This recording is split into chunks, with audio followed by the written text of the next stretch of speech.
Hello everyone, I'm Tracy Derwin and I'm here with Shane Buell. In today's video, we're going to be discussing the ongoing fire in New Jersey. So it's mainly burning the Pine Barrens and it's headed towards the Jersey shore. So we have a lot of damage photos and footage. I mean, not a ton, but we dug up what we could.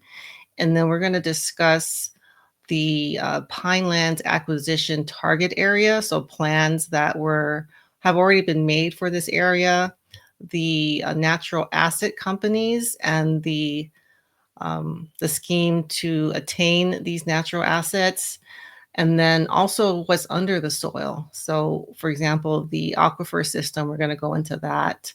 So just kind of going from the beginning, the fire has burned now over 15,000 acres. And as of today, April 30th, it's about 75% contained. And it's the main county that it's affecting is Ocean County. Now I'm going to play a clip here about the structures threatened. Now, my first video on this, I did say hundreds of structures were burned or affected, but that's not the case. It was a lot less, but many structures were threatened, and I'll play this here. And Fox 29 Philadelphia reporter Hank Flynn is in Ocean County, New Jersey this morning with the latest on the Jones Road fire. Hank, we know more than 1,300 structures are currently being threatened. Threatened, yes, and that was as of the last word last night. And good morning, Britt and Kendall. That was as of last night, so you can be sure that some of those structures are now gone. Okay, and then here's some information about the 7,000 people that were evacuated. And Fox 29.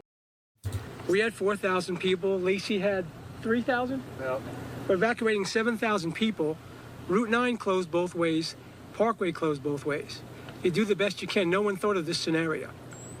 You could not get out of Waretown to Barnegat, which is the next town.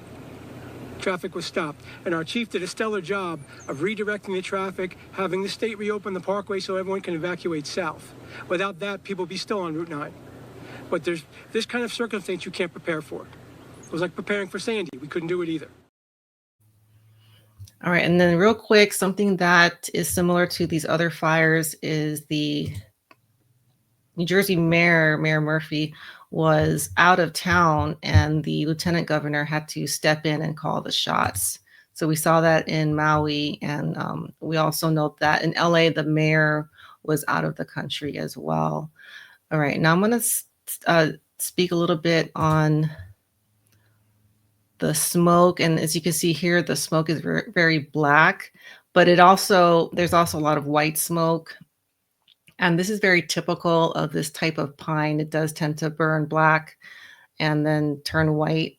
Am I correct? That's what Robert said. Yeah, in the initial stages where it's burning up the most volatile and flammable of the fuels, you're going to have black smoke. Pine trees actually contain a lot of this very flammable resin. The sap is like very flammable. And but then after it expends most of those flammable volatile fuels at first, then it starts to turn into a gray and white smoke, especially once they start to put water on it. That's when it really starts to turn white.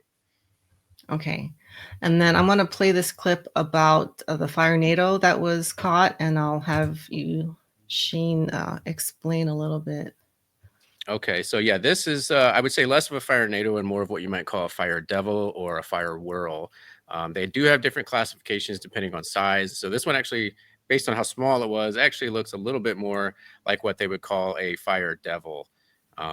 Just because, based on size in reference to the truck there, it's not super big. And so this looks like a fire devil as opposed to a fire whirl or a fire tornado. And then these are more fire devils or fire whirls that you can see dancing around between the trees. And you can even see like a layer of plasma on some of the edges of the trees there. But what really caught my attention here was the way that the flames dance around in these little fire whirls. You almost have to have an eye for it to see where they are. But every now and then you'll see one dance over to a tree and then catch the tree on fire like that. So yeah, I just thought it was very interesting fire behavior. And traditionally, these are fairly rare. They only happen in extremely high heat fires, but we're starting to see these more regularly in these fires. Okay, and I'm going to play the plasma envelope clip. Okay, so yeah, you see on the left edge of the trees a very uniform, even flame that's only about like an inch thick. And you don't see very many combustive flames jumping off, like those licks of flames. You don't see a whole lot of those actually jumping off the tree. Yeah, so if you look at the left side of the trees, you see a thin, even layer. However, near the bottom of the tree, you do see some like licks of actual flames that are coming off as opposed to that layer. And then oftentimes we'll see, like afterwards, we'll see a tree that's burnt only on one side and not the other.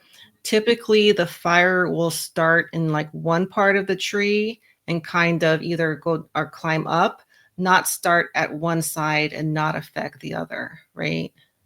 Right. Yeah, and if it was caused by an ember, it would start in one spot and spread out from there. Okay, I'm gonna play the fire break clip here. Okay, yeah. So some of the fire lines that we saw were caused by firefighters. So this is a control line or a fire break or a backburn is what they're sometimes called. And this is to burn an area ahead of the fire before it gets there so the fire doesn't burn beyond that point. But I just wanted to show this because some of the fire area was actually burned in a fire break sort of pattern by the firefighters themselves. So, you know, the entire 15,000 acres of this fire was not necessarily caused by the wind or the spread of the fire, the original fire, but some of that extra acreage was caused by the fire department. All right, and if it is windy, it just seems counterintuitive to do fire breaks because that wind could just carry it and, you know, make it worse. Mm-hmm. Right. Okay, I'm gonna start playing the Liberty Door and Awning, which is a large business that was completely destroyed in this fire. Yeah, so here you see the fire approaching from the west towards Liberty Door and Awning, which was the only industrial park that was actually impacted, and this was the only structure that was actually impacted. But over the course of this 15-second video, you can see just how quickly the flames had spread. Okay, and then this is the next clip that shows the building on fire from the inside. Now we're looking at the east side of the building, and you can see flames on the inside that are coming out from the windows and from the crevice of the roof there, the roof line. Now I do believe this started on the west side of the building and moved to the east side, which we're looking at now. However, this was a completely sealed up commercial business, so really unsure how an ember could have blown inside this building and caught it on fire from the inside out. To me, it just looks like a really strange burn pattern when things catch fire on the inside and it burns to the outside like that. You do see a blue awning there, which has not burned yet. However, it will eventually catch fire. But I did notice that the blue awning and the blue paint at the bottom of the wall were some of the last things to burn. And we will see later on that that blue strip of paint at the bottom of the wall actually did survive. Okay, and I'm going to play the last clip from Liberty Door and Awning. Okay, so this shows all the metal pieces that are in, or like what I would call a rapidly oxidized state. You can see just how much rust is in on all of these metal surfaces. This is the next morning. It's been less than 24 hours, yet we see what looks like months worth of rust on all of these metal surfaces. And there's no way that that metal was in that condition to begin with. And the end of those pipes are drooping. Those are steel pipes that had drooped. And this is a sign that's kind of crinkled up. And the wind speed was only like 20 miles an hour maximum. So it couldn't have really done that damage to the sign. And then there's the wall you saw that was actually intact. This telephone pole burned only at the bottom 2 feet and then stopped. It's a little bit of an unusual burn pattern. And then this sign here, the reason I wanted to show this is because the white sign actually burned where it touches the ground and fell over. So it burned all the way through, but only where it touches the ground. And we see that a lot. The post and trees, the fire is starting from the base, which is also an anomaly. Usually it starts in a different part of the tree, especially if it's an ember starting. Especially if an ember were to land and then spread from that point. But we often see not just trees, but any structure that is, into the, that goes into the ground. A lot of times, like fences and stuff, we will see those catch from the very bottom where they touch the ground, and that is possibly due to the electrical conductivity of, say, some sort of electrical surge trying to reach the ground level. Okay, I'm going to just show these images we have here, and this is from the clips that we already saw, right? Yeah, this is actually damage from Liberty Door and Awning, and this is a still from that photo where I was remarking on the oxidized state of the metal surfaces. What you see here is rust that would normally take months to occur, but it happened overnight.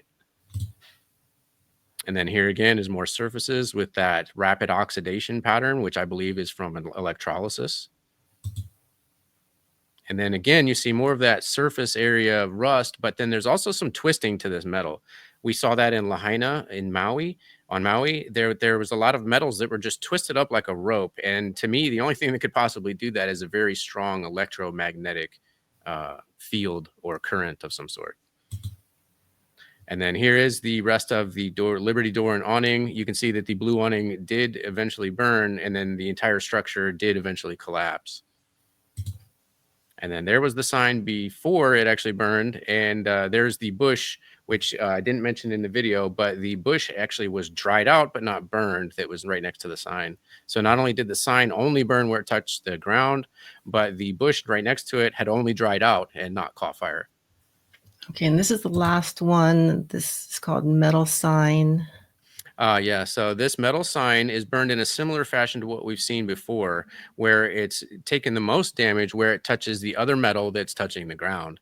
And that, again, looks like a sign of electrical current or electrolysis that has occurred here. All right, and so now we're gonna get, let me take this down. Now we're gonna get into the research we did into this area, into the land, and Shane found some information about the Pinelands acquisition target area. So I'll let you kind of take this part and show what you want. Okay. So in the process of looking for development plans, I came across a map that actually tells like all of their different development plans and the zoning and so forth. However, there was an unchecked box that I did have to eventually check before I found something that lines up with the burn zone. So there's something called the Pinelands acquisition areas, which are acquisition target areas as determined by the Permanent Land Protection Committee to be priority for land acquisition in Pinelands. Now, the reason that these exist is so that they can parcel them out and sell them off to these private companies that are supposed to steward and protect the land for conservatorship. So like for example, this is a Pine Barrens wildland area. And so it's supposed to be kept in a pristine condition by whatever company actually owns the land. And by doing so, they can create what's called a natural asset company, which will be able to trade this as an asset on the stock market. Now, the company maintains ownership and control over the land rights and everything, but they can trade it like an asset on the stock market. However, this is a bit of a land grab scheme, which I discovered here. It says NACs will capture the intrinsic and productive value of nature and provide a store of value based on the vital assets that underpin our entire economy and make life on Earth possible. As publicly tradable securities, NACs hold rights and management of forests, wetlands, and coral reefs, as well as farms and rangelands. Instead of being focused on traditional accounting practices and returning profits to the shareholder, NACs would instead be rated based on natural processes and prioritizing conservation and sustainable practices. Now, the reason I found out about this was because of someone named Margaret Byfield, who goes over a UN plan called 30 by 30. And it's all about the UN's plan to own 30% of the world's land surface area by 2030. They also have a 50 by 50 plan to own 50% of the land surface area by 2050. And this is all done through their creation of natural asset companies. Now, if you want to learn more about that, we're going to link some links in the description below where you can go check out Margaret Byfield's content and learn all about natural asset companies and how they are a land grab. Okay, Now, and this, you want to go into the aquifers that are under the land. And the reason I thought of this is because of I watched Dave Politis's videos or documentaries on unusual missing persons cases, and he found that there's an area in the U.S. where there is the largest aquifer is the Oglala Aquifer. Not this one here, but he found that there are almost no missing persons cases in that area. But it made me think, if there's water under the ground, could that be somehow affecting, which areas burn, more, or maybe it's kind of like a conductive force for these fires. So I'll let you go into the aquifers. Oh, okay. So yeah, she mentioned the one that's underneath Colorado. It actually spans from like Texas all the way up to like the Dakotas, I believe. But it covers a lot of area underneath Colorado. Now, New Jersey also has an aquifer, which basically covers most of the southern half of New Jersey, and including the areas underneath where the fire is occurring. So the big fire icon that you see in the center of the screen is the current fire, the Jones Road fire. And then the other fire near Vineland is the one we actually covered about a week ago. And that one is actually contained now, but you can see that they are both on top of this giant aquifer, which also completely covers the entire Pineland area. So the green line you see is the Pinelands, and the blue area is the aquifer. And so the aquifer actually covers the complete Pinelands area. Okay, and I'm just, making a guess that by there being an aquifer, that land becomes more valuable because they can dig wells and access this water. Um, okay, are we going to do the wind? We're not going to go into the wind, right? Well, I did actually want to just mention this. Okay. Because they talk about this fire having spread so quickly, but the winds were not actually that strong. It mentions here that the temperatures were close to 80 degrees with low humidity and winds of 10 to 15 miles per hour with gusts of up to 20 miles per hour. Now, we've seen in other fires, like say Maui, for example, the wind was over 80 miles per hour. And 20 mile per hour wind is only like similar to the normal average trade winds they would have on Maui. But the reason I included this is because New Jersey not only is facing, increased fire weather risk before this fire, but during the course of this fire, humidity levels dropped even more and wind speeds have increased, to about 20 miles per hour. And so the risk of fire in New Jersey is even greater now and in the near future than it was when these fires ignited. Okay, and then do we want to touch a little on the complete streets plans? Oh, okay. So yeah, originally I was looking to see if there are smart cities or 15-minute cities, planned for this area, and there are. However, every high density population area does already seem to have plans for 15-minute neighborhoods, aka smart cities. And I did find that for this area too. But I think what's probably more telling is the fact that this is a Pinelands acquisition area, and it lines up almost perfectly with the burn footprint. So like the blue area you see here is the Pinelands acquisition area, and the red line is the fire footprint, and it's almost an exact match. Okay. I also heard that the soil is kind of sandy and it's not good for like, any kind of farming or growing anything. But, when I started to think like, what is it that makes this area special? Those things make sense, the water and the plans for acquisition to kind of monetize this land that for a long time has, I guess, generally not really generating a lot of money. So I feel like this is kind of a trend, the selling of national parks and state land. Okay, and then was there anything else that we wanted to discuss? I think those are the main things, right? I think we covered everything. Yeah.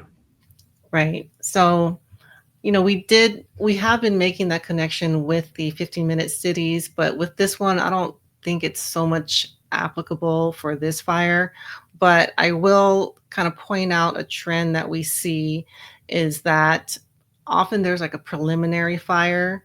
For example, the Malibu fire, the Franklin fire, it was a smaller one, and it was unusual because not a lot of structures were affected.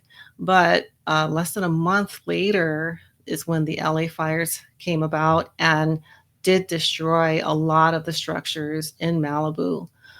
So I don't want to make, predictions, but it's not uncommon nowadays for there to be multiple fires in an area in a fairly short period of time. Also want to remind everyone we did a video on the Long Island fire back in early March. Now, that one was so unusual because the ground was still frozen. It was still winter, and a fire managed to, spring up Even land that was frozen did catch on fire. And I thought that was just very unusual. Before we wrap up, though, I do want to remind everyone we do have a book that discusses the fires that have been going on, mainly the Maui fire. But since the publication of this book, it's even to me, like even to people like us, it's unbelievable how many more fires we have seen since Maui.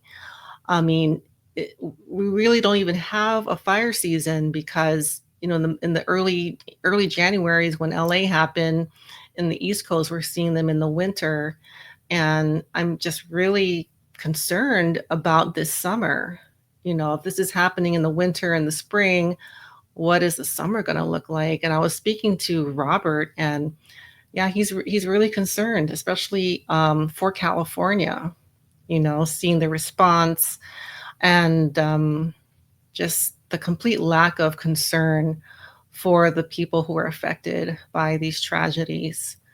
So, was there anything else you wanted to include, Shane? I was just going to add my 2 cents to the fact that we often do see fires that burn the wildland urban interface right up to the edge of the urban areas without actually impacting them. And that's what I was originally calling the Malibu miracle, because we saw during the Franklin fire, only 10 or 12 houses were impacted. And that Malibu miracle didn't last for very long because then the Palisades fire came along and burned more of Malibu than the Malibu fire did. Right. So I hope this helps you guys out, understanding what's going on the East Coast. A lot of these events are being drowned out by other stories and distractions. So I just want to make sure that we're still focused on what's going on, because it doesn't seem to be getting any better. It seems to be ramping up as far as the size of the fires, the frequency, and the areas that are usually not prone to fires are seeing fires. So if you haven't subscribed yet, please do so before you leave, and like, comment, and share this video so we could let as many people know what's going on. And it also helps the algorithm push out this video so that we can get new viewers on board and educated about this, what's going on now. So that's going to do it for today. Thank you guys so much for watching, and we'll see you all soon. Bye.